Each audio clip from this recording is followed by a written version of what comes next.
Hello दोस्तों, आप सभी का स्वागत है हमारे YouTube चैनल पे। My name is Keshav Katoch.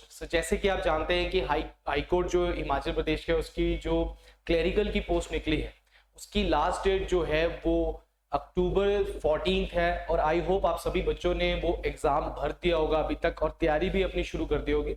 जिन बच्चों ने अभी तक तैयारी शुरू नहीं किया या फिर अभी तक एग्जामिनेशन को नहीं भरा है तो प्लीज जल्द से जल्द एग्जामिनेशन को भरे। मेरी पिछली वीडियो में मैंने उसके बारे में, उसके लिंक के बारे में बात की थी और हमने ये भी बात की थी कि आपके जो सिलेबस है उसमें किस टाइप के क्वेश्चंस आएंगे, मतलब किस सेक्शन से कितने क्वेश्चंस आएंगे, जिसमें आपके रीजनिंग भी है, आपके कंप्यूटर भी है और आपका जीएस भी है, जिसमें आपके एचपीजीके का सेपरेट है एंड देन आपके बाकी जो 40 मार्क्स हैं आपके वो जीएस के भी है, राइट। सो उसमें आपने जब सिलेबस को देखा होगा तो सिलेबस में आपको क्या मिला होगा। सिलेबस में आपको एक ज्योग्राफी अलग से उन्होंने बताया है, जुडिशरी उन्होंने इंडिया की जुडिशरी और हाई कोर्ट की जुडिशरी जो कि हिमाचल की जुडिशरी उससे अलग क्वेश्चंस पूछने हैं उन्होंने, और उसके बाद हु इज हु, इस पे पर्सनैलिटीज पे क्वेश्चंस आ सकते हैं आपको। तो ये जो सिलेबस है, अब हमें क्या करना है, इस सिलेबस के अकॉर्डिंग हमें क्या करना है, तैयारी करनी है और साथ साथ में हमारे को कुछ इंपॉर्टेंट क्वेश्चंस भी करने। तो आज जो मेरी वीडियो इसमें हम बेसिकली क्या करने वाले हैं, इसमें हम 20 इंपॉर्टेंट क्वेश्चंस करने वाले हैं ज्योग्राफी के, जो कि आपकी आने वाले जो हाई कोर्ट क्लर्क है उसके लिए बहुत ज्यादा इंपॉर्टेंट है। क्योंकि इन क्वेश्चंस को जब हम करेंगे तो इनके साथ हम बाकी चीजों को भी करेंगे। जैसे सपोज करो अगर कोई रिवर का क्वेश्चन है, अगर कोई पास का क्वेश्चन है तो हम बाकी पासिस के बारे में भी थोड़ा इंफॉर्मेशन कलेक्ट करेंगे और आपको क्वेश्चन इसी से आने हैं, ठीक है ना। जो क्वेश्चंस मैं करवा रहा हूं, जो टॉपिक्स मैं करा रहा हूं, ये बहुत ज्यादा इंपॉर्टेंट है। आपको वीडियो के साथ बने रहना है। अगर आप वीडियो को आधा देखेंगे तो वो आधी अधूरी नॉलेज जो है वो बहुत खतरनाक होती है, वो नहीं करना है। आपने पूरी वीडियो को देखना है, अच्छे से आराम से बैठ के देखना है। अगर आप सीरियस कैंडिडेट हैं, आई होप आप सारे सीरियस कैंडिडेट हैं और अगर आप पेपर क्लियर करना चाहते हैं तो एक एक वीडियो जो मैं अपलोड करूंगा या फिर जो आपके लिए लाइव सेशंस लेकर आऊंगा वो सारे इंपॉर्टेंट होंगे आपके लिए। तो वीडियो को आप लोग क्या देखना है, एंड तक देखना है। तो चलिए शुरू करते हैं हमारी वीडियो को।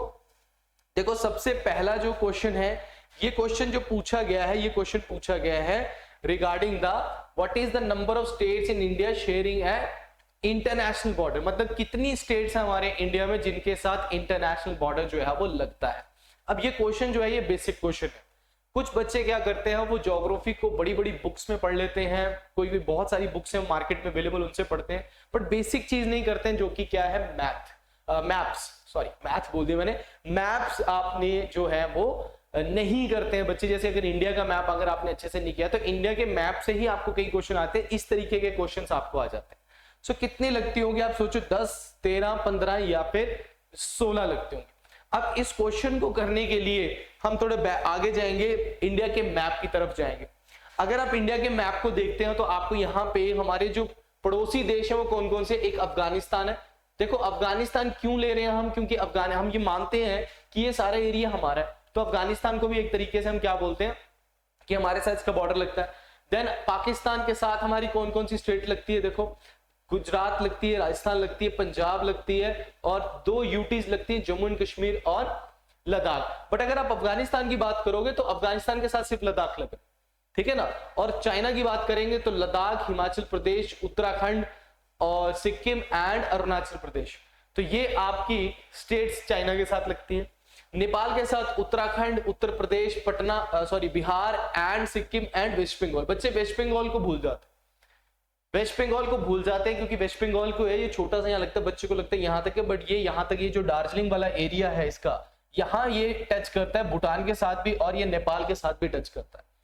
अब भूटान की बात करेंगे तो भूटान में देखो सिक्किम लगता है, वेस्ट बंगाल लगता है, असम लगता है और अरुणाचल प्रदेश भी लगता है ना। और जब म्यांमार की बात करते हैं तो ये जो हमारी पूर्वी जो हमारे राज्य हैं, मिजोरम, मणिपुर, नागालैंड और अरुणाचल प्रदेश, ये चारों के चारों आपके किसके साथ लग रहे हैं, म्यांमार के साथ लग रहे हैं। और उसके बाद अगर हम बांग्लादेश की बात करें तो वेस्ट बंगाल, मेघालय, असम, त्रिपुरा और मिजोरम भी लग रहा है क्योंकि बांग्लादेश की बाउंड्री यहां तक है, इसको ध्यान में रखो। बांग्लादेश की बाउंड्री कहां तक है, यहां तक है। तो त्रिपुरा, मिजोरम भी इस पे साथ लगते हैं, मेघालय, असम और वेस्ट बंगाल भी इसके साथ लग रहा है, ये ध्यान में रखें। अब ये जो 2 है आपकी, एक श्रीलंका यहाँ पे और नीचे आपको यहाँ पे मालदीव्स मिलेंगे। ये हमारे पड़ोसी देश तो है पर इनके साथ हमारा वाटर बॉडी लगती है, मतलब इंटरनेशनल बॉर्डर दूसरा है, मैरीटाइम इंटरनेशनल बॉर्डर हमारा इनके साथ लगता है, बट इनके साथ हमारा लैंड बाउंड्री नहीं लगती, तो इनको हम इंक्लूड नहीं करें। तो टोटल अगर आप गिनने लगोगे तो आपको 1, 2, 3, 4, 5, 6, 7, 8, 9 और ये हमारी 7 सिस्टर्स।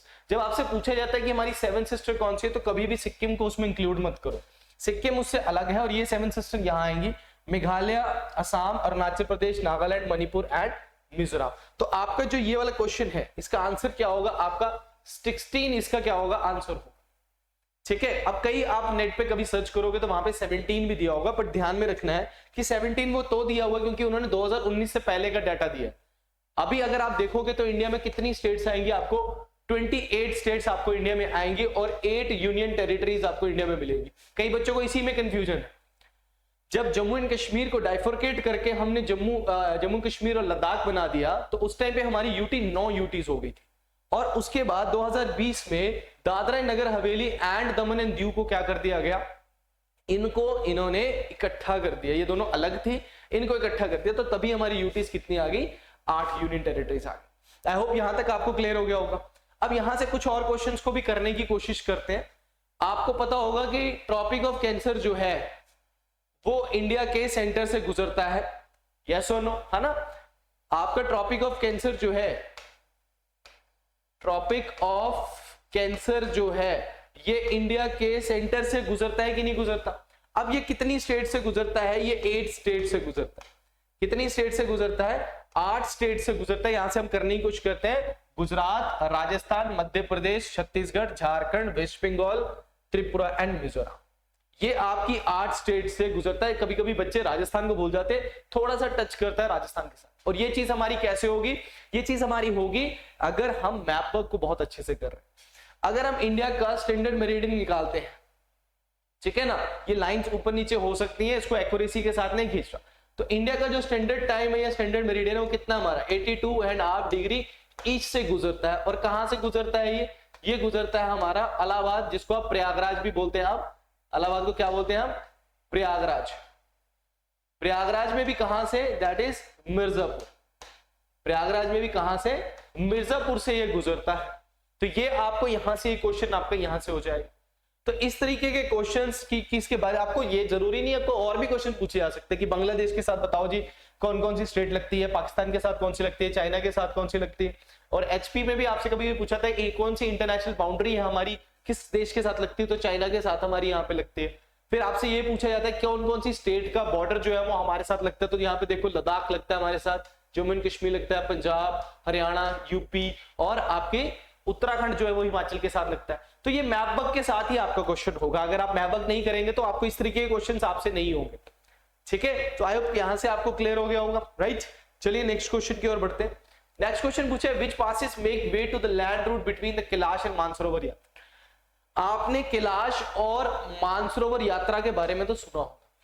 ये जनरली कहां पे, अगर आप मैप में देखोगे तो जनरली कहां है, यहां इस वाले पॉइंट पे आप। तो कैलाश मानसरोवर यात्रा एक इस तरफ से होती है, एक इस तरफ से होती है और एक आपकी नेपाल की तरफ से भी होती है। अभी ये बात कर रहा है, अगर मैं क्वेश्चन को देखूं तो यहाँ पे कहीं पे भी वो वाले एरिया जो उत्तराखंड वाला एरिया वो नहीं आ रहा। तो यहाँ पे चलो डिस्कस करते हैं माना पास। देखो माना पास कहाँ है, यूके में, यूके मतलब उत्तराखंड में है। रोहतांग पास हमें पता है ये हिमाचल में है ना। अभी इसके ऊपर आपको पता है एक अटल टनल भी इस पे बना हुआ है, जिसकी लेंथ कितनी है, अटल टनल की लेंथ भी आपसे पूछी जा सकती है, 9.02 किलोमीटर। और ये दुनिया का सबसे लॉन्गेस्ट टनल भी बोला गया। सो अटल टनल जो है ये कौन सी रेंज के ऊपर है, तो ये आपको पता लगना चाहिए ये कौन सी रेंज पे है, ये पीर पंजाल रेंज पे है। और किसको जोड़ता है ये मनाली को किससे, लेह के साथ जोड़ता है, राइट। तो ये एचपी में आपको रोहतांग पास होगा। आप मुझे कमेंट सेक्शन में बताइए कि रोहतांग पास पे पहला फॉरेनर जो है वो कौन पहुंचा था, पहला फॉरेनर कौन पहुंचा था आपका रोहतांग पास पे, मुझे बताना। नाथुला पास जो है ये सिक्किम में है, नाथुला पास जो है ये कहां है, सिक्किम में है। और बारालाचला पास तो आप सभी को पता है कि ये कहां पे है, हिमाचल में। बारालाचला कहां पे है, हिमाचल प्रदेश में, है ना। अगर आप हिमाचल में और भी बात करोगे तो एक और हिमाचल प्रदेश में हमको मिलेगा रोहतांग के बाद शिपकिला पास। शिपकिला पास जो है ये बहुत इंपॉर्टेंट है, क्योंकि यहां से सतलुज जो है वो क्या करती है, एंटर करती है हमारे कंट्री में। किन्नौर वाला एरिया है जहां से शिपकिला पास है, और वहीं से एंटर करती है कौन, सतलुज रिवर एड कर। है ना। और अगर आप बात करते हैं यूके की, तो यहां पे आपको लिपू लेक पास भी मिलेगा, एक लिपू लेक पास। तो लिपू लेक पास से आपकी उत्तराखंड पे मानसरोवर यात्रा होती है, ये आपने ध्यान रखना, ये नेपाल और इंडिया के बॉर्डर पे आपको मिलेगा। तो लिपू लेक पास जो है यहां से आपकी क्या होती है, यहां से आपकी मानसरोवर यात्रा होती है इंडिया वाली तरफ से। बट यहां पे क्वेश्चन के हिसाब से आपका क्या आंसर आएगा, नाथुला पास। आपने डोकलाम इश्यू सुना होगा, इंडिया और चाइना का स्टैंड ऑफ हुआ था, तो ये आपको कहां मिलेगा, मैं आपको मैप में बता देता हूं। ये आपको पास मिलेगा यहां पे, सिक्किम के यहां पे मिलेगा नाथुला पास। तो अगर आप सिक्किम में एक और पास की बात करेंगे तो कौन सा आएगा आपका सिक्किम में, जेलेपला। ये भी आपको सिक्किम में मिलेगा, जेलेपला भी आपको कहां मिलेगा, सिक्किम में मिलेगा, ये आपको ध्यान में रखना। जेलेपला भी आपको सिक्किम में मिलेगा। इन क्वेश्चंस को ध्यान में रखने, आपसे इससे क्वेश्चंस पूछे जाएंगे, आपको पेपर में आपसे कई क्वेश्चन पूछेंगे।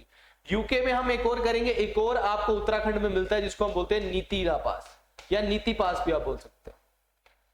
नीति पास भी आपको क्या मिलेगा, उत्तराखंड में मिलेगा। तो ये आपको ध्यान में रखना है, ठीक है। इन क्वेश्चंस को अगर आप अच्छे से कर लोगे, पासिस को जो मैं बता रहा हूं कर लोगे, तो एक क्वेश्चन अगर आ गया तो आपका 1 नंबर पक्का हो गया यहाँ पे, राइट। चलिए बढ़ते हैं नेक्स्ट क्वेश्चन की ओर। Where is the Loktak lake. देखो लोकटक लेक, लेक्स के ऊपर आपको क्वेश्चंस कई सारे आ सकते हैं, हिमाचल की लेक्स भी आ सकती हैं, आपको इंडिया की लेक्स के ऊपर भी क्वेश्चन आ सकता है। अगर मैं लोकटक लेक की बात करता हूं तो ये आपकी लार्जेस्ट फ्रेश वाटर लेक है, लार्जेस्ट फ्रेश वाटर लेक है कहां की, नॉर्थ ईस्ट की। अभी मैंने 7 सिस्टर्स की बात की नॉर्थ ईस्ट की, तो वहां पे आपको ये लार्जेस्ट लेक मिलेगी। अब ये कहां है, केरला, उत्तरांचल, मणिपुर या राजस्थान। अब यहां से अगर आप देखो तो नॉर्थ ईस्ट में आपको क्या मिलेगा, यहाँ पे उत्तराखंड करेंगे हम, ठीक है। सो आंसर क्या होगा, मणिपुर में मिलेगी आपको, क्योंकि नॉर्थ ईस्ट में तो आपको ये नॉर्थ ईस्ट की स्टेट्स तो आपको एक ही मिल रही है मणिपुर। अब यहां पे आपको एक नेशनल पार्क मिलेगा जिसको हम बोलते हैं फ्लोटिंग नेशनल पार्क।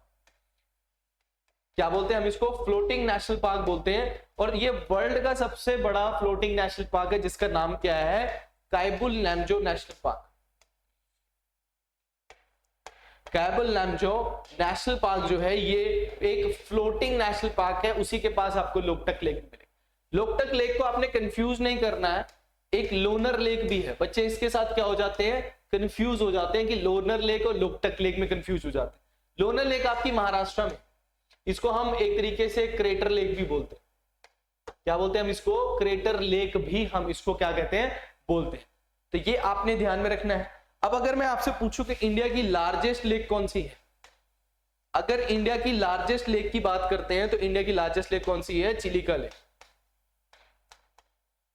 ठीक है, चिलिका लेक है। और अगर पूछा जाता है कि इंडिया की सबसे बड़ी फ्रेश वाटर लेक कौन सी है, अगर हम फ्रेश वाटर लेक की बात करते हैं, सबसे बड़ी फ्रेश वाटर लेक कौन सी है, तो वो वुलर लेक है। कौन सी है, वुलर लेक। अब वुलर लेक को भी कभी कभी पूछ लेता है कि ये कौन से टाइप की लेक है, तो ये टेक्टोनिक लेक है, जो कि आपको श्रीनगर के पास झेलम नदी के पास मिलेगी। झेलम नदी के पास आपको ये मिलेगी, एक टेक्टोनिक लेक है, वुलर लेक आपको श्रीनगर वाले एरिया में मिलेगी। ये इंडिया की लार्जेस्ट फ्रेश वाटर लेक भी, राइट और रॉन्ग, ठीक है ना। और इसी तरीके की आपकी बाकी लेक्स भी हैं, ठीक है। चलिए बढ़ते हैं। अगर अच्छा यहां पे एक और चीज है, राजस्थान में आपको इनलैंड सॉल्ट वाटर लेक मिलेगी, इनलैंड सॉल्ट वाटर लेक आपको मिलेगी। तो क्या नाम है उसका, उसका नाम है सांभर लेक। आपको मिलेगी सांभर लेक, आपको कहां मिलेगी, राजस्थान में मिलेगी, ठीक है ना। तो ये आपको ध्यान में रखना है। चलिए आगे बढ़ते। विच of the following water body separates the little Andaman from the car Nicobar.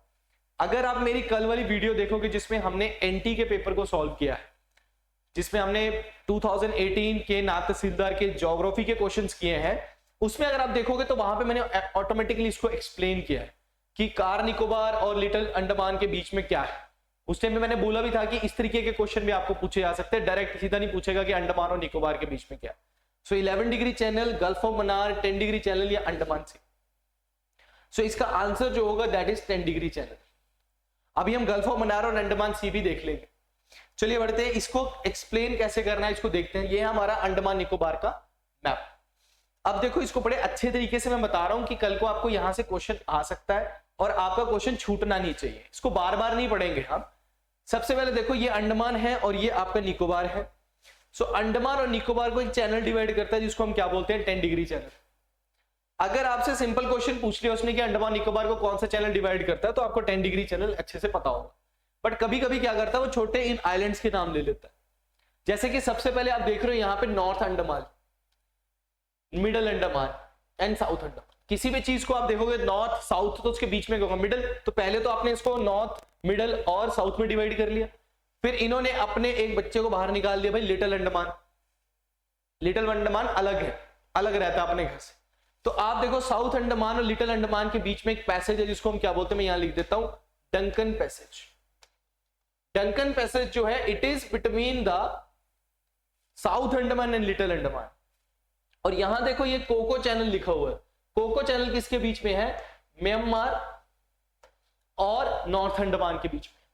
Myanmar और नॉर्थ अंडमान के बीच में आपको क्या मिलेगा, कोको चैनल मिलेगा। यहां पे देखो आपको नारकोंडम एंड बैरन आइलैंड दिख रहे हैं। ये इंडिया के दो वॉल्केनो से इंपॉर्टेंट, बैरन आइलैंड जो है ये एक्टिव वॉल्केनो है, इंडिया का इकलौता एक्टिव वॉल्केनो है। और नारकोंडम जो है ये एक्सटिंक्ट वॉल्केनो, ये दोनों के दोनों आपको कहां मिलेंगे, अंडमान में मिलेंगे। अब यहां पे देखो 10 डिग्री चैनल में अगर मैं आइलैंड्स को देखूं तो नीचे देखो ये कार निकोबार है और ये आपका ग्रेट निकोबार है। Car Nicobar and little Andaman के बीच में आपको 10 डिग्री चैनल मिलेगा। फिर से मैं बोल रहा हूं कार निकोबार और लिटिल अंडमान, ऐसे तो आप अंडमान निकोबार बोल देते हो, बट अगर आइलैंड पूछेगा तो लिटिल अंडमान और कार निकोबार के बीच में। और अगर कार निकोबार और ग्रेट निकोबार के बीच में पूछेगा तो आपका आएगा सोम्ब्रेरो चैनल आएगा। क्या आएगा आपका, सोम्ब्रेरो चैनल आएगा। और ये इसकी राइट हैंड साइड पे आपका आएगा अंडमान सी। आपने देखा होगा, एक और चीज करते हैं कि आपने देखा होगा कि नरेंद्र मोदी जी ने क्या किया था कि हमारे 3 आइलैंड्स के नाम चेंज कर दिए थे। जैसे यहां पे देख रहे हो आप रोस आइलैंड जो है इसका नाम नेताजी सुभाष चंद्र बोस आइलैंड कर दिया, तो बोस से रोस आपने ध्यान रखना है। स्वराज द्वीप कर दिया था तो ये हैवलॉक आइलैंड का नाम क्या कर दिया, स्वराज द्वीप कर दिया। और ये जो नील आइलैंड है, नील आइलैंड का नाम कहां से याद रखेंगे आप, नील नितिन मुकेश आपने पढ़ा हो, तो वो वहां से आप याद रखेंगे। और ये शहीद द्वीप है, तो शहीद का आप शाहिद बोल सकते हो थोड़ा सा, ताकि दोनों एक्टर हैं बॉलीवुड के, तो आपको यहां से याद हो जाएगा कि भाई नील एंड शाहिद, पर ये शहीद है। तो ये तीनों का आपसे क्वेश्चन पूछा जा सकता है। आई होप यहां तक आपको क्लियर हो चुका है। अंडमान निकोबार क्लियर हो चुका है, इससे क्वेश्चन आएगा तो आपको ध्यान में रखना है, ठीक है। और ज्यादा सबसे ज्यादा आपका जो अर्थक्वेक जोन, अगर हम भी आगे हम पढ़ेंगे भी कि अर्थक्वेक जोन 5 में आता है आपका अंडमान निकोबार, अर्थक्वेक जोन 5 में आता है आपका अंडमान निकोबार, ये भी आपको ध्यान में रखना। अब आप 500 से ज्यादा यहाँ पे क्या है आइलैंड्स आपको मिलेंगे, तो these kind of information are very static, तो आप ध्यान रखिएगा इसका। चलिए नेक्स्ट क्वेश्चन है, what is the local name of the wind blowing in the northern plains during summers. जब हमारे यहाँ पे गर्मी होती, कौन से महीने में गर्मी होती ज्यादा से ज्यादा, मई और जून के महीने में ज्यादा होती है। तो उस टाइम पे जो हमारा नॉर्दर्न एरिया है, जो हमारा नॉर्थ वाला, पंजाब वाला, हरियाणा वाला रीजन है, यूपी वाला रीजन है, दिल्ली वाला रीजन है, यहां पे कौन सी विंड चलती है जिसको हम बोलते हैं लोकल विंड बोलते हैं। तो काल बैसाखी चलती है, ट्रेड विंड चलती है, लू चलती है, या नन ऑफ द अबव चलती है। क्या आंसर होगा इसका, इसका आंसर होगा लू, क्योंकि ये एक वार्म विंड है। पहले तो आपको ये ध्यान में रखना है, कौन सी विंड है ये, वार्म विंड है ये। और ये जो विंड है ये आपकी नॉर्थ पे चलती है। अगर मैं ट्रेड विंड्स की बात करूंगा तो ये हमारी परमानेंट विंड्स हैं, ये ऑल ओवर द वर्ल्ड चलती है, these are not the local winds. Kal Baisakhi जो है ये हमारी वेस्ट बंगाल और हमारे असम वाले एरिया में आपको काल बैसाखी मिलेगी। टी प्लांटेशन के लिए बहुत ज्यादा इंपॉर्टेंट होती है, ये प्री मानसून शॉवर्स है। उसके बाद अगर मैं और बात करूं तो आपको एक और मिलेगी जिसको हम बोलते हैं चेरी ब्लॉसम। ये भी एक लोकल विंड है जो कि इंडिया में होती है, ये आपको मिलेगी साउथ इंडिया में मिलेगी, और जनरली आपको ये मिलेगी केरला वाले एरिया में, जहां पे स्पाइसेस और हमारी कॉफी के लिए काफी ज्यादा फेमस है। और दूसरी आपकी आएगी मैंगो शॉवर्स। मैंगो शॉवर्स, तो मैंगो शॉवर्स जो है ये आपको मिलेगा कर्नाटका वगैरह, मैंगोज के लिए बहुत इंपॉर्टेंट होती है। तो ये आपको जो मैं बता रहा हूं, ये जितने भी क्वेश्चंस मैं आपको करा रहा हूं, इनको ध्यान में रखना है। इनसे क्वेश्चन जब आते हैं ना तो ये इसी तरीके से आते हैं, और कोई तरीका नहीं है जिसके थ्रू ये क्वेश्चन आएगा। आपको डायरेक्ट क्वेश्चन आने हैं, आप इतना भी मत सोचिए कि आपको क्वेश्चन जो आएंगे वो बड़े टिपिकल आएंगे, बट यहां पे हमें प्रैक्टिस करनी है, हमें हर एंगल से उसको देखना है। चलिए next question, which of the following river is not part of Panchnad. अब पंचनद क्या है ये आपको ध्यान में रखना। पंचनद क्या है? 5 नदियां, तो जहां पे 5 नदियां मिलती होंगी वहीं पे उसको पंचनद बोलेंगे। रावी, इंडस, चेनाब और झेलम, क्या आंसर होगा इसका? अब अगर आप इन सब में कॉमन भी निकालोगे तब भी आपका आंसर हो जाएगा। कॉमन कैसे निकालना है कि इन चारों में से देखोगे तो इंडस रिवर जो है, ये सब इंडस रिवर की क्या है? ट्रिब्यूटरी है, तो इंडस एक अलग से आएगा, तो इंडस की ही इसका आंसर होगा। अब पंचनद है क्या, इसको हम एक्सप्लेन करते हैं। अगर आप ध्यान से देखोगे, अभी हम मैप आपके सामने बताता हूं, पंचनद है क्या। देखो इस मैप को अच्छे से हमने पढ़ना है, ठीक है। सबसे पहले आपको ध्यान में रखना है, अगर आप देखो तो ये जो आप यहां देख रहे हो, ये मैं बना रहा हूं, ये इंडस रिवर है। ये इंडस रिवर तिब्बत से निकलती है मानसरोवर के पास से, और इस तरीके से ये हैदराबाद से जाके कराची में जाके क्या बनाती है? अपना डेल्टा बनाती है। हैदराबाद से देखने ना, पाकिस्तान में भी हैदराबाद है, बलूचिस्तान वाले इलाके में। तो ये वाला इलाका जो है, ये इंडस देखो इस तरीके से जा रही है, और इंडस की ट्रिब्यूटरीज कौन कौन सी हैं वो हम अलग से करेंगे। अगर आप इंडस की ट्रिब्यूटरी करोगे तो सबसे पहले यहां से आपको क्या आ रही है? ये देखो, ये झेलम आ रही है, राइट। उसके बाद आपकी यहां से कौन सी आ रही है? देखो चेनाब। आप सभी को पता है चंद्र और भग्गा आगे जाके वो टांडी में मिलती है, टांडी के साथ उसका नाम क्या पड़ता है? चेनाब पड़ता है। इसके बाद आपको देखो यहां से ये रावी, देन ये ब्यास जो कि तरन तारण में जाके सतलुज से मिल लेती है, देन ये सतलुज जो कि यहां मिलके आगे सतलुज ही बनती है। और ये पॉइंट जो आप देख रहे हैं, दिस पॉइंट जो आप ये जो पॉइंट देख रहे हैं, ये है आपका पंचनद, ये है पंचनद। यहां पे ये पांचों मिलती है। अब यहां पे मैं 2-3 क्वेश्चंस आपको बताऊंगा क्या है। सबसे पहला क्या है कि सतलुज और ब्यास, यहां पे एक जगह है जिसका नाम है Tarn Taran district of Punjab, Tarn Taran district of Punjab, जहां पे आपको ये जगह है जिसका नाम है हरिके पतन। आप इसको सिंपल हरिके भी लिखो तो चलेगा। हरिके पतन में आपको ये ब्यास और सतलुज दोनों यहां मिलेंगे, और यहां से एक कैनाल जाता है जिसको हम क्या बोलते हैं? इंदिरा गांधी कैनाल, जो कि इंडिया के सबसे बड़े कैनाल्स में इंदिरा गांधी कैनाल, जिसकी वजह से हमारा गंगानगर वाला इलाका, जो राजस्थान का जो इलाका है, वहां पे हम वीट भी उगा सकते हैं, क्योंकि हमें इरिगेशन की जरूरत है। राजस्थान की जो सॉइल है वहां पे अगर हम इरिगेशन करें तो वो मोटाइल बन सकती है, राइट। अब आगे क्या होता है कि ये जो झेलम है, चेनाब है, ये झेलम और चेनाब यहां पे आके मिल जाते हैं। कभी कभी आपसे पूछता है कि झेलम, चेनाब और रावी जब एक इकट्ठे मिल जाती है तो वो आगे जाके क्या नाम पड़ता है उसका नाम चेनाब पड़ता है। हमेशा याद रखना, किसी रिवर, जब 2 रिवर्स मिलती है ना और आगे जाके एक रिवर बन जाती है, तो किसका नाम देंगे? जिसका वाटर ज्यादा है।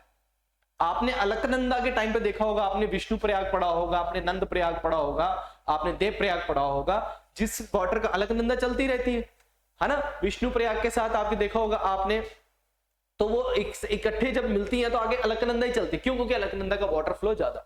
चेनाब जो है वो लार्जेस्ट रिवर है इन सभी में से। लार्जेस्ट का मतलब होता है कि इसमें फ्लो वाटर जो है वो ज्यादा है, तो चेनाब ही नाम होगा। ये देखो सतलुज है तो सतलुज ही नाम है, बट आगे जाके जब ये मिलती है तो ये पंचनद जगह है, और उसके बाद इस रिवर का नाम पंचनद ही पड़ जाता है।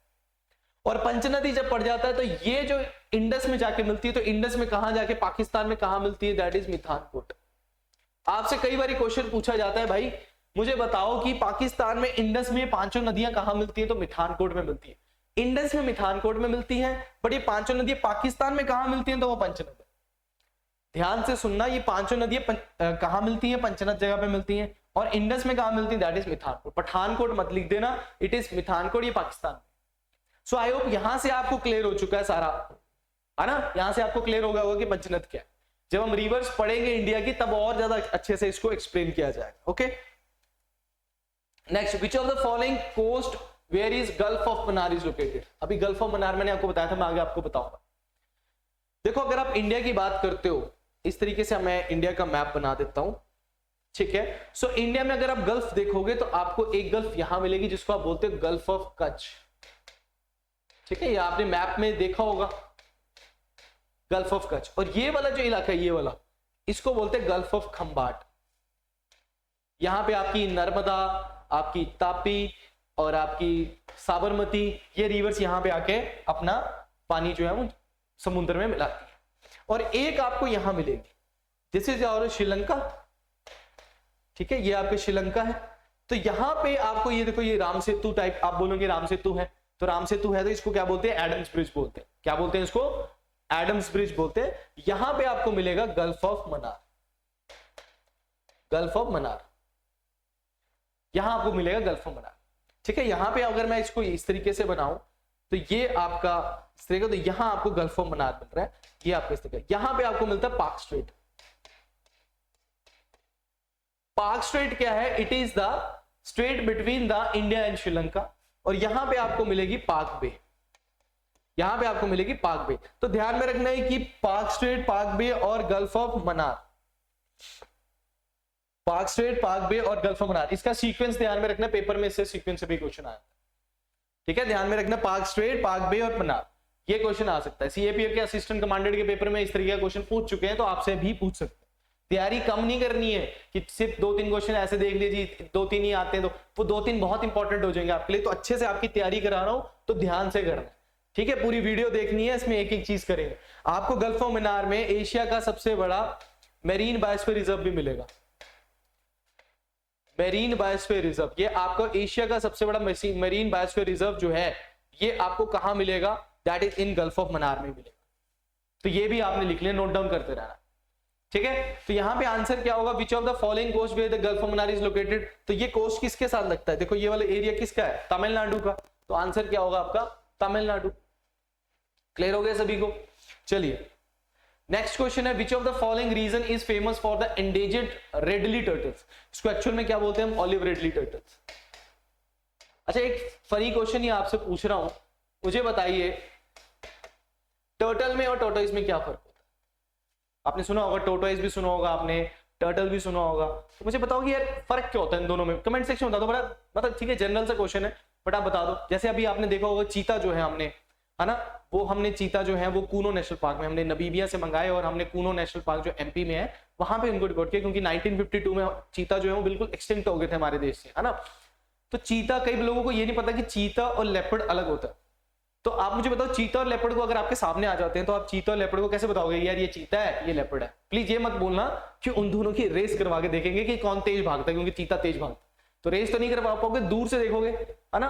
दूर से देख के कैसे बता दोगे यार ये चीता है और ये क्या बोलते हैं लेपर्ड है, और ये टोर्टोइज है और ये टर्टल है। ये आपने कमेंट सेक्शन में मुझे बता दो।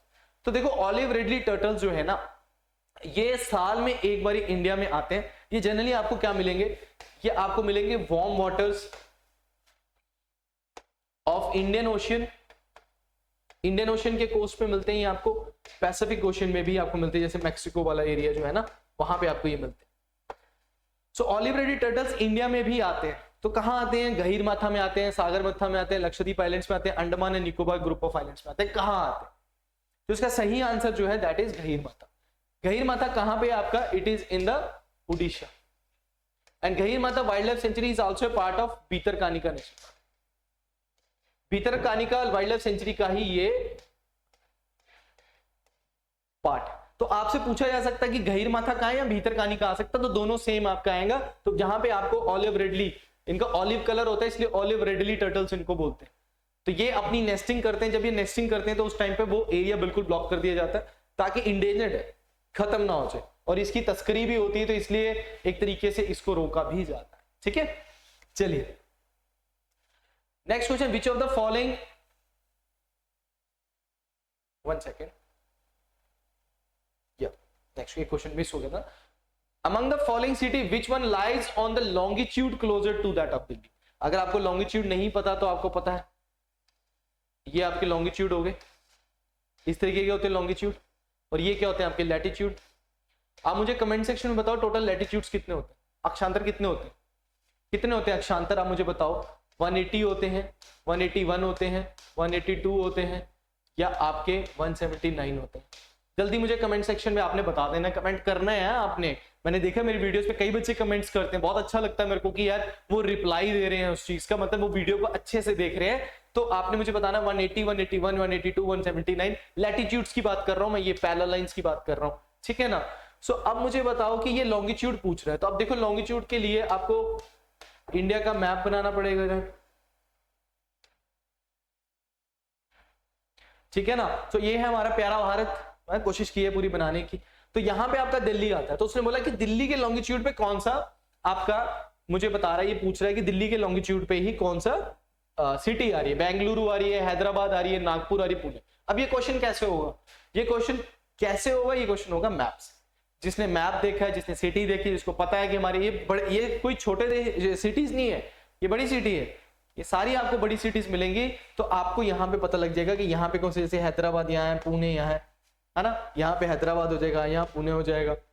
तो आपका यहाँ देखो बेंगलुरु कर्नाटका की जो है वो इसी की लाइन में आ रही है, समहाउ इसी की लाइन में आ रही है। सो न्यू दिल्ली और बेंगलुरु एक ही लाइन में आती है, तो इसका आंसर क्या होगा, बेंगलुरु इसका राइट आंसर होगा। तो इस तरीके से क्वेश्चन हो जाते हैं ये वाले, है ना, ऐसे क्वेश्चंस आपको आ सकते हैं। नेक्स्ट क्वेश्चन है, which one of the following island is the largest. अब ये वर्ल्ड की बात कर रहा है, अगर हम दुनिया की बात करें तो सबसे बड़ा आइलैंड क्या होता है, आइलैंड जो होता है वो तो चारों तरफ से एक बहुत बड़ा लैंडमास है, जो कि चारों, बहुत बड़ा तो नहीं बोलूंगा मैं, एक लैंडमास जो कि चारों तरफ से पानी से घिरा हुआ है। अच्छा, एक चीज होती है जिसको आप ध्यान में रखना, आर्चिपेलागो। आर्चिपेलागो क्या होता है, आर्चिपेलागो होता है ग्रुप ऑफ आइलैंड्स। क्या होता है, ग्रुप ऑफ आइलैंड्स, ठीक है। जैसे अंडमान निकोबार है, लक्षद्वीप है, मालदीव्स है, इंडोनेशिया है, ये सब आर्चिपेलागो है। कोई कंट्री भी हो सकती है आर्चिपेलागो, ठीक है। अब ये यहाँ पे पूछ रहा है कि दुनिया का इनमें से कौन सा लार्जेस्ट, दुनिया का नहीं पूछ रहा, अगर दुनिया की बात करेंगे तो ग्रीनलैंड, दुनिया की बात करेंगे तो ग्रीनलैंड। सेकंड नंबर पे आपका आता है न्यू गिनिया। न्यू गिनिया आपको मिलेगा हमारे साउथ ईस्ट एशिया में मिलेगा, जहां पे आपका पपुआ न्यू गिनिया और इंडोनेशिया एरिया मिलकर आपका ये बनाते हैं। उसके बाद आपका आता है बोर्नियो। बोर्नियो भी आपका 3 देशों के लैंड बाउंड्री से बनता है, जैसे मलेशिया हो गया, इंडोनेशिया हो गया, इनका आपका होगा ब्रूनी हो गया, ये आपके उससे बनेगा। और आपका आता है मेडागास्कर। देखो मेडागास्कर जो है आपने देखा होगा, अगर आप मानसून भी पढ़ते हो ना, तो मेडागास्कर, आपने ये अफ्रीका देखा है, अफ्रीका के यहाँ पे एक आइलैंड है, उसको बोलते हैं मेडागास्कर। ये वाला आइलैंड जो है मेडागास्कर, ये फुली एक कंट्री है अलग से। तो ये वाला एक ग्रीनलैंड, न्यू गिनिया, बोर्नियो और ये आपका सबसे लार्जेस्ट है सीक्वेंस में मैंने बताया। तो यहीं से आपको पता लग जाएगा कि आंसर क्या होगा। बोर्नियो होगा, मेडागास्कर होगा, न्यू गिनिया होगा, सुमात्रा होगा, तो आंसर क्या होगा इसका, न्यू गिनिया। सुमात्रा जो है आपका इंडोनेशिया में पड़ेगा। अगर आपसे कोई पूछे सुमात्रा के नजदीक इंडिया की कौन सी जगह है, तो that is your great Nicobar. Great Nicobar के नजदीक है आपका सुमात्रा। यहाँ पे 2004 में आपने सुना होगा कि सुनामी भी आई थी, यहाँ पे अर्थक्वेक आया था, तो उसी वजह से हमारे यहाँ पे सुनामी भी आई थी। चलिए नेक्स्ट क्वेश्चन है, which one of the following is artificial lake. देखो लेक्स कई प्रकार की होती है, कोई मैनमेड लेक होती है, मैनमेड लेक होगी जो होगी, आर्टिफिशियल लेक होगी जो ये है। दूसरी आपकी नेचुरल लेक होती है, फ्रेश वाटर लेक होती है, ब्रैकिश वाटर लेक होती है, सॉल्ट वाटर लेक होती है, लगून लेक होती है, बैक वाटर्स लेक्स होती हैं, ये सारी ग्लेशियल लेक होती हैं, ये सारी लेक्स। अब यहां ये पूछ रहे हैं इनमें से कौन सी आपकी मैनमेड लेक है, इनमें से कौन सी आपकी मैनमेड लेक है। तो कोडाईकनाल तमिलनाडु, कोलेरू आंध्र प्रदेश, नैनीताल उत्तराखंड, रेणुका हिमाचल प्रदेश। यहां से आपको ये भी पता लग गया कि ये कहां पे है। तो इसका आंसर जो है दैट इज कोडाईकनाल जो है, ये दिंडीगुल डिस्ट्रिक्ट ऑफ तमिलनाडु में आपको मिलेगा। कोलेरू आंध्र प्रदेश में it is A fresh water lake. ये तीनों के तीनों आपको नेचुरल लेक हैं और ये फ्रेश वाटर लेक्स हैं तीनों की तीनों। रेणुका लेक आप सभी को पता है हिमाचल में कहां पे, दैट इज सिरमौर। कहां पे है, सिरमौर में आपकी है रेणुका लेक, ठीक है। चलिए नेक्स्ट है हमारा Siachen glacier is situated to the. अब सियाचिन ग्लेशियर आपको पता है जम्मू एंड कश्मीर में है। It is the highest battlefield of the world between India and Pakistan. India और पाकिस्तान के बीच में ये दुनिया का सबसे हाईएस्ट बैटलफील्ड है। क्या है ये, हाईएस्ट बैटलफील्ड है, हाईएस्ट बैटलफील्ड है। और माना जाता है कि अगर आप नॉर्थ पोल और साउथ पोल के ग्लेशियर्स को हटा दो, अगर नॉर्थ पोल और साउथ पोल के ग्लेशियर्स को हटा दो तो ये दुनिया का सबसे बड़ा ग्लेशियर भी है। ध्यान में रखें, अगर नॉर्थ पोल और साउथ पोल को हटा दो तो ये दुनिया का सबसे बड़ा ग्लेशियर भी है। और इसके लगभग इस पे किसका कंट्रोल है, इंडिया का है। तो east of Aksai chain, east of ले, नॉर्थ ऑफ गिलजिट या नॉर्थ ऑफ नुब्रा वैली।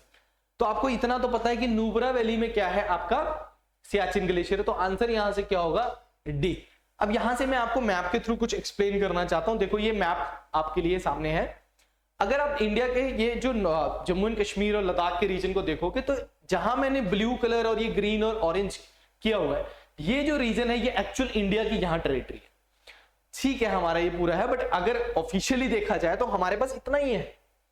ये वाला जो इलाका है आपका, मैं आपको बताता हूं, ठीक है, ठीक है, ये वाला इलाका जो है, ये वाला आप देख रहे हैं, ये पूरा इलाका जो आप देख रहे हैं, this is called LAC, this is called LAC, ठीक है। और ये वाला इलाका जो है, ये वाला, ये यहां तक और ये इतना सा टुकड़ा, दिस इज कॉल्ड एलएसी। अच्छा सॉरी, इसको एलओसी, एलओसी, ये LOC, LOC line of control, और ये है लाइन ऑफ एक्चुअल कंट्रोल। देखो एलओसी कब बना, जब 1972 में इंडियन गवर्नमेंट ने जब साइन किए, इंडियन गवर्नमेंट ने और पाकिस्तान गवर्नमेंट ने साइन किया, तब ये एलओसी बनी। इससे पहले इसको भी एलएसी बोलते थे। क्यों? क्योंकि ये ऑफिशियली हमारी डिमार्केटेड लैंड हो गया कि ये तुम्हारा है और ये हमारा, हम इधर से नहीं आएंगे, तुम इधर से इधर नहीं आओ। इंडिया और चाइना के बीच में ऐसा है, आपने देखा होगा पत्थर की बनाई हुई है बाउंड्री, कभी वो पत्थर गिरा के अंदर आ जाते हैं, कभी हम बाहर उधर चले जाते हैं, तो दोनों के बीच में डिस्प्यूट रहता है, स्टैंड ऑफ रहता है। तो ये डिमार्केट नहीं है, तो इसलिए इसको एलएसी बोलते हैं, लाइन ऑफ एक्चुअल कंट्रोल बोलते हैं। ये वाला इलाका जो देख रहे हो आप, ये वाला इलाका जो देख रहे हो, ये इतना सा टुकड़ा जो आप देख रहे हो, ये टुकड़ा शक्सगम ट्रैक्ट बोलते हैं इसको। ये 1963 में चाइना, पाकिस्तान ने चाइना को दे दिया जब 1962 में वॉर हुआ उसके बाद। और ये वाला एरिया जो है, दिस इज अक्साई चीन, ये एरिया सारा किसके अंडर आता है, ये आता है कंट्रोल ऑफ चाइना। जब 1962 का हमारा वॉर हुआ था चाइना के साथ, इंडो चाइना वॉर, तब अक्साई चीन वाला एरिया उन्होंने कंट्रोल कर लिया था। ये अभी भी इंडिया के पास नहीं है। और ये है गिलजिट बलिस्तान, ये जो इनकी प्रोविंस है, और ये वाला आपका पीओके वाला एरिया। वैसे ये भी पीओके में आते, बट इनको उन्होंने इसको प्रोविंस डिक्लेयर किया हुआ है। और ये आप जो देख रहे हो, ये वाला इलाका, ये है आपका सियाचिन ग्लेशियर, जो कि इंडिया के कंट्रोल में। और यहां आपको मिलेगी नुब्रा वैली, यहां आपको मिलेगी नुब्रा वैली। तो ध्यान में रखना है कि ये नुब्रा वैली के नॉर्थ में आपको क्या मिलेगा, सियाचिन ग्लेशियर मिलेगा, ठीक है। ये कराकोरम वाले रेंज पे आपको मिलेगा, कराकोरम रेंज है यहाँ पे, इसमें आपको मिलेगा। तो आई होप आपको मैप से काफी चीजें क्लियर हो चुकी होंगी। चलिए बढ़ते हैं नेक्स्ट क्वेश्चन की ओर। Which of the following region is located in the very high risk of zone of earthquakes. देखो जब अर्थक्वेक की बात करते हैं ना, सो अर्थक्वेक कैसे आता है, जैसे जहां पे दो प्लेट्स आपस में टकराएंगी, जिसको हम बोलते हैं कन्वर्जेंट मूवमेंट। क्या बोलते हैं उसको, कन्वर्जेंट मूवमेंट बोलते हैं कि नहीं बोलते। जहां पे दो प्लेट्स आपस में टकराएंगी, वहां पे आपके क्या आएंगे, अर्थक्वेक आएंगे। अगर सपोज करो कि आपके यहां पे प्लेट्स टकराएंगी, ये जमीन है, ये ग्राउंड सरफेस है, ये सरफेस है, अगर यहां पे प्लेट्स टकराती हैं तो इस पॉइंट को क्या बोलते हैं, फोकस। क्या बोलते हैं इसको, फोकस, या फिर हम इसको क्या बोलते हैं, हाइपोसेंटर। क्या बोलते हैं इसको, फोकस या फिर हाइपोसेंटर बोलते हैं। और इसी के परपेंडिकुलर जहां पे आपका अर्थक्वेक सबसे पहले हिट करता है, उसको बोलते हैं एपिसेंटर। क्या बोलते हैं उसको, एपिसेंटर बोलते हैं। हाइपोसेंटर, एपिसेंटर, इसको फोकस। जहां पे टकराती है, इनसाइड द अर्थ जहां पे टकराएंगी, उसको फोकस या हाइपोसेंटर। और सरफेस में जहां सबसे पहले, जहां पे हम खड़े, सबसे पहले जहां पे आपका अर्थक्वेक महसूस होगा, वहां पे उसको एपिसेंटर बोलते हैं। अभी तक के लिए इतना ध्यान रखो।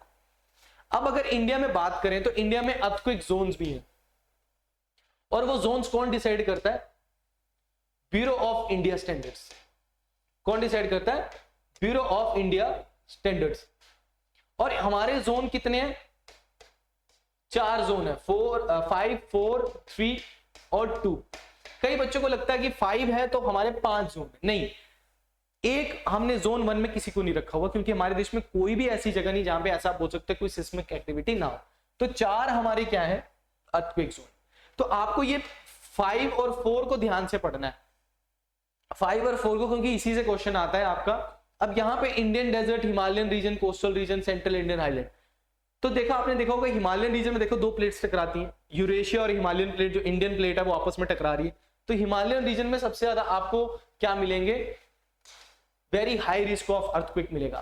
क्या मिलेगा, very high risk of earthquake. I hope आपको सेशन बड़ा अच्छा लग रहा है। आप पे सब्सक्राइब करना है चैनल को, और ये जो मैं आपके लिए बना रहा हूं ना वीडियो, से बहुत ज्यादा इंपॉर्टेंट आपके पेपर के लिए। अगर आप इनमें से कोई आपके क्वेश्चन में अगर एक भी आ गया, तो देखो कितने वैल्यूएबल हो गए आपको। ये जो 20 to 25 या 30 मिनट्स की जो वीडियो बनी, कितनी वैल्यूएबल हो जाएगी आपके लिए, ठीक है। तो अब एक बारी मैप को देख लेते हैं।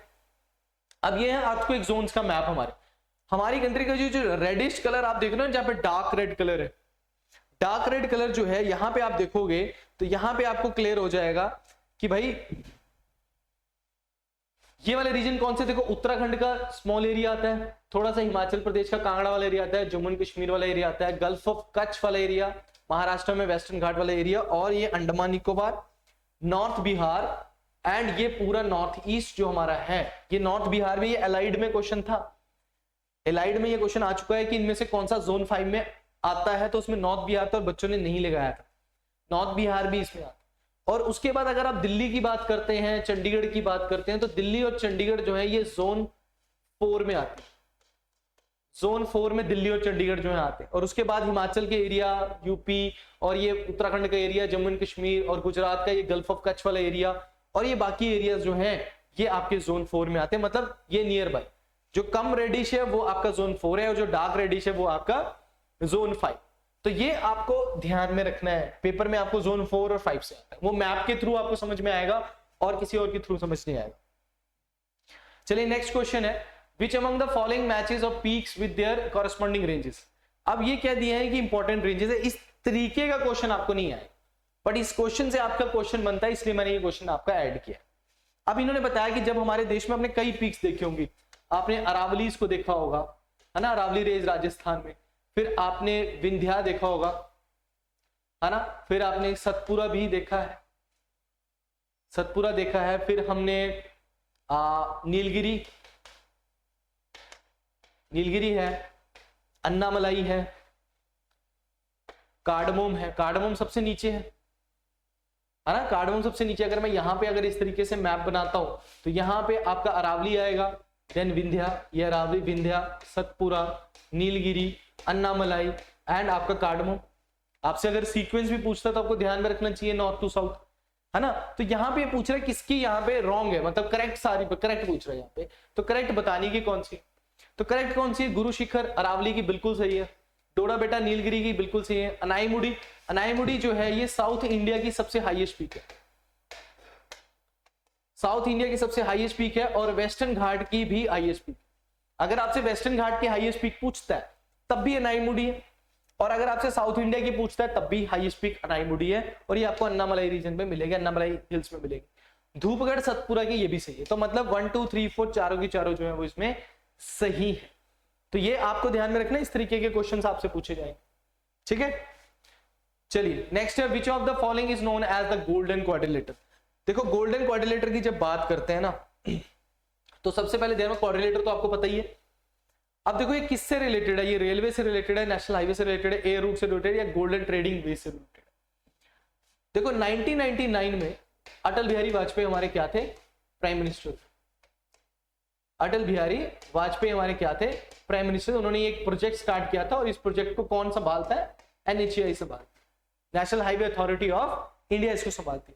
अब 1999 में इन्होंने क्या बोला कि हमारे जो महानगर है, 4 मेट्रोपॉलिटन सिटीज जो हैं हमारी, उनको हमने जोड़ना है किसके साथ, इंडिया के सभी कनेक्ट करना है इनको। एक है हमारी दिल्ली, देन आपकी है Mumbai, then Chennai and then Kolkata, right. इनको हमने रोड के थ्रू क्या करना है, कनेक्ट करना है। तो मतलब आपका जो ये प्रोजेक्ट है ये एक नेशनल हाईवे प्रोजेक्ट है। मतलब गोल्डन क्वाड्रिलेटर किससे रिलेटेड है, it is related to roadways, it is related to roadways. तो इन चारों महानगरों को हमने जोड़ना है। अब कभी कभी आपसे क्वेश्चन पूछा जाता है कि भाई मुझे ये बताओ कि इनमें से सबसे छोटा रूट कौन सा है, दिल्ली से मुंबई, मुंबई से चेन्नई, चेन्नई से कलकत्ता, कलकत्ता से दिल्ली, कौन सा है। सबसे छोटा जो रूट है वो मुंबई से चेन्नई है, ये आपका शॉर्टेस्ट हो जाएगा, और ये आपका लॉन्गेस्ट हो जाएगा। लॉन्गेस्ट कौन सा है आपका, चेन्नई टू कलकत्ता, चेन्नई टू कलकत्ता आपका लॉन्गेस्ट है, और आपका मुंबई टू चेन्नई जो है ये आपका स्मॉलेस्ट, शॉर्टेस्ट बोलेंगे इसको, शॉर्टेस्ट। क्लियर हुआ यहां तक, ठीक है। बट अगर आपसे सीक्वेंस में पूछ लिया तो चेन्नई से कलकत्ता सबसे लॉन्गेस्ट, फिर कलकत्ता से दिल्ली ये उससे लॉन्गेस्ट, दिल्ली से मुंबई ये उससे लॉन्गेस्ट, मुंबई से एंटी क्लॉकवाइज घूम जाओ, ये छोटा होता चला जाएगा, मतलब डिस्टेंस जो है वो छोटा होता चला जाएगा, ठीक है। अब यहां पे एक और चीज आपने ध्यान में रखनी है, एक और चीज है, that is diamond quadrilateral. Diamond quadrilateral भी न्यूज में है। डायमंड क्या है कि इन चारों महानगरों को अब किसके थ्रू जोड़ना है, रेलवेज के थ्रू जोड़ना। इनको किसके थ्रू जोड़ना है? रेलवेज के थ्रू जोड़ना है, that is at your diamond quadrilateral. ठीक है, तो आई होप यहां तक क्लियर हो गया। गोल्डन क्वाड्रिलेटर रोडवे से रिलेटेड, डायमंड क्वाड्रिलेटर रेलवे से रिलेटेड। चलिए बढ़े आगे। चलो नेक्स्ट क्वेश्चन है, which of the following is the highest motorable pass in India.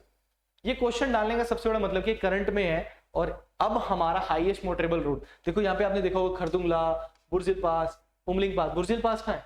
बुर्जिल पास ये आपका बताना मुझे कमेंट सेक्शन में कि ये कहाँ है। उमलिंगला पास, बारालाचाला पास।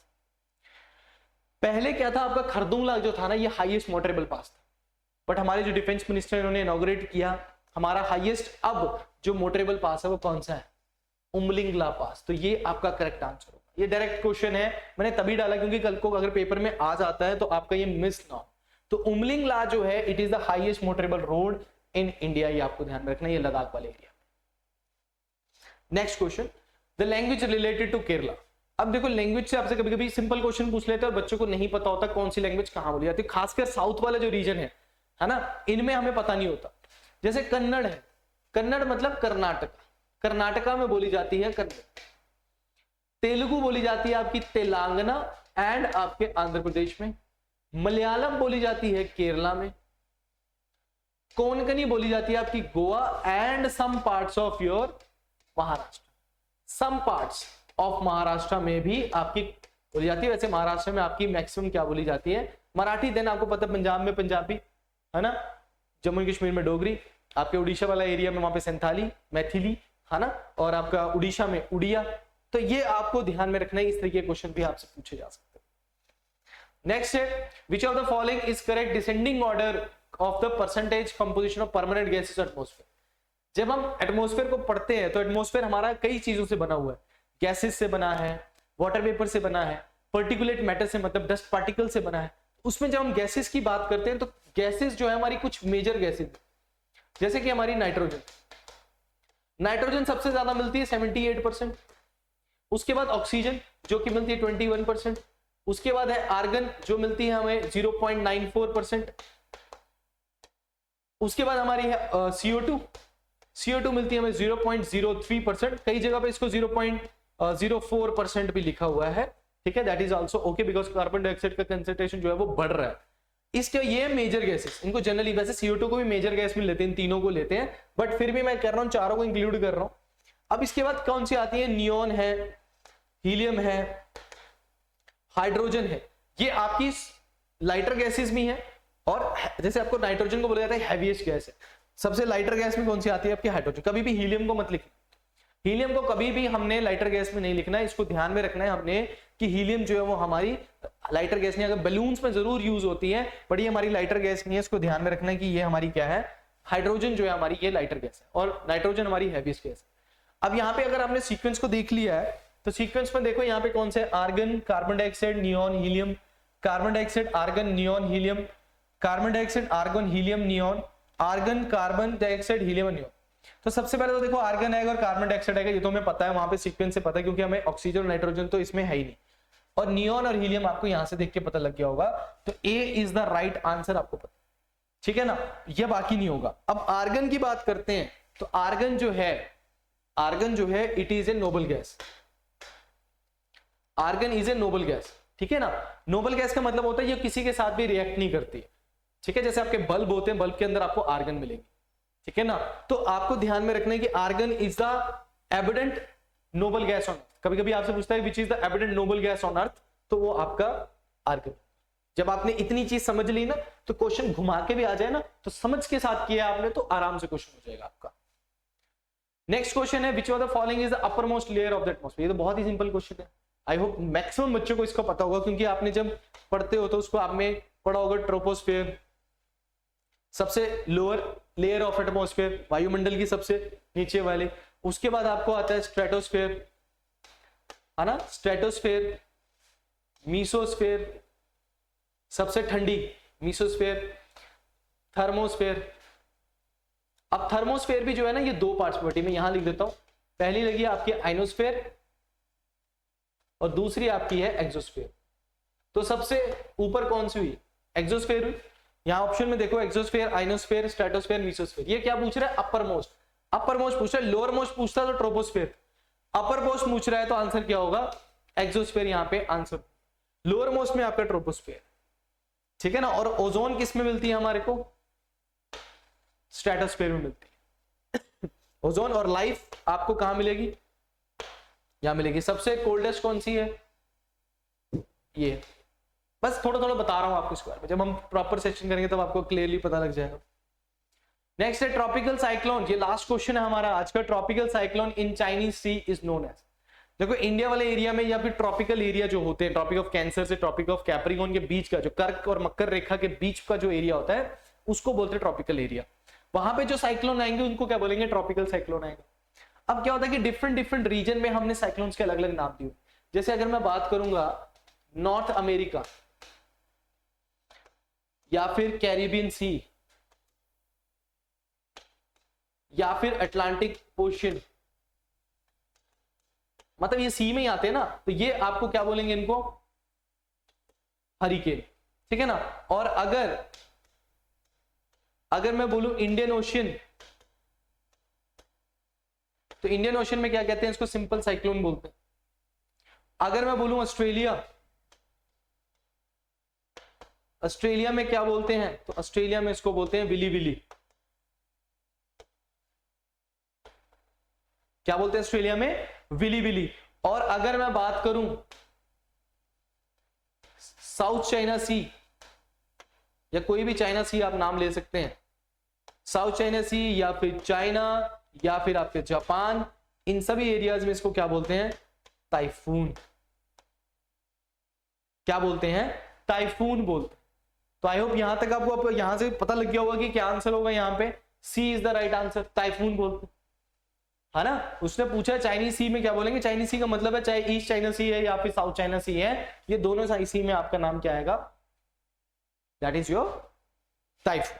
सो आई होप ये थे हमारे 20 क्वेश्चंस, जिसमें हमने कोशिश की है कि आपकी कई सारी चीजों को कवर किया जाए, कई सारे डाउट्स क्लियर किए जाए। अगर आपको सेशन अच्छा लगे तो कमेंट में जरूर बताएगा। अगर आप कोई चाहते हैं कि किसी और टॉपिक पे आपको कोई लेक्चर चाहिए जिस पे आप चाहते हैं कि इस तरीके से हमारे इन चीजों को भी कवर कराया जाए, स्पेशली ज्योग्राफी और पॉलिटी जो मैंने पकड़ा है, एचपीजीके की भी आपकी क्लास हो रही है, बाकी आपकी रीजनिंग की क्लास भी होगी, कंप्यूटर की क्लास भी होगी, तो आपने बताना भी है। और लाइक और शेयर जरूर करो यार यूट्यूब चैनल को, जिससे क्या होता है कि एक मोटिवेशन मिलता है कि बच्चे कितने ज्यादा हमारे साथ जुड़े हुए हैं, और ज्यादा से ज्यादा तक बच्चों को इस बात को शेयर करो, इस वीडियो को क्या करो, शेयर करो। तो तब तक के लिए thank you very much. Next video में पक्का मिलूंगा आपसे और नए क्वेश्चंस लाऊंगा जो कि आपके बहुत बेनिफिशियल होंगे आपके एचपी हाईकोर्ट क्लरिकल के लिए। Thank you very much and all the best.